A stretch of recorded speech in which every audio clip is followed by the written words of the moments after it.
ഒരു മിഡിൽ ക്ലാസ്സിലുള്ള ആൾ ദുബായിൽ എങ്ങനെ പൈസ ഉണ്ടാക്കുമെന്ന് ഞാൻ പറയാം. ഫസ്റ്റ് നിങ്ങൾ ചിന്തിക്കാവുള്ളൂ എന്ന് പറഞ്ഞാൽ അണ്ടർ കൺസ്ട്രക്ഷനിൽ ഒരു പ്രോപ്പർട്ടി എടുക്കുക എന്നുള്ളതാണ്. അതെങ്ങനെയെന്ന് പറഞ്ഞു കഴിഞ്ഞാൽ ഫസ്റ്റ് 1 million ഒരു പ്രോപ്പർട്ടി ആണെന്നുണ്ടെങ്കിൽ 24% ഡൗൺ പേയ്മെൻറ്റ് അടച്ചിട്ട് 8% എവറി 6 months അടച്ചടച്ച് പോകാം. 65% ഡ്യൂറിങ് കൺസ്ട്രക്ഷനിൽ അടയ്ക്കുക, 35% പോസ്റ്റ് ഹാൻഡ് ഓവർ.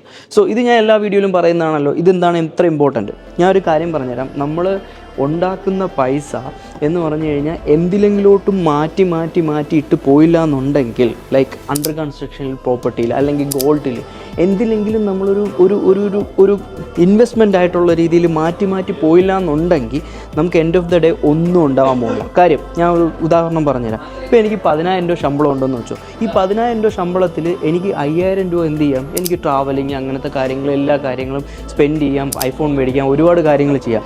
പക്ഷേ നമ്മളിത് ഇൻവെസ്റ്റ്മെൻറ്റിലോട്ട് മാറ്റി കൊണ്ടുപോയി നമ്മളുടെ 10,000 എന്നുള്ളൊരു ഇൻകം എക്സ്ട്രാ ഒരു ഇൻകം കൂടെ ആഡ് ചെയ്യാൻ പറ്റിക്കഴിഞ്ഞാൽ നമുക്ക് എന്ത് ചെയ്യാൻ പറ്റും? ഫ്യൂച്ചറിൽ ഒരുപാട് കാര്യങ്ങൾ മേടിക്കാനും കാര്യങ്ങളൊക്കെ ചെയ്യാൻ പറ്റും. സോ എപ്പോഴും നമ്മൾ ഒരൊറ്റ ഇൻകത്തിൽ മാത്രം സ്റ്റിക്ക് ഓൺ ചെയ്ത് നിൽക്കാതെ ഒരൊറ്റ ഇൻകത്തിൽ നിൽക്കുന്നതെന്ന് പറഞ്ഞു കഴിഞ്ഞാൽ പോവർട്ടിയാണ്.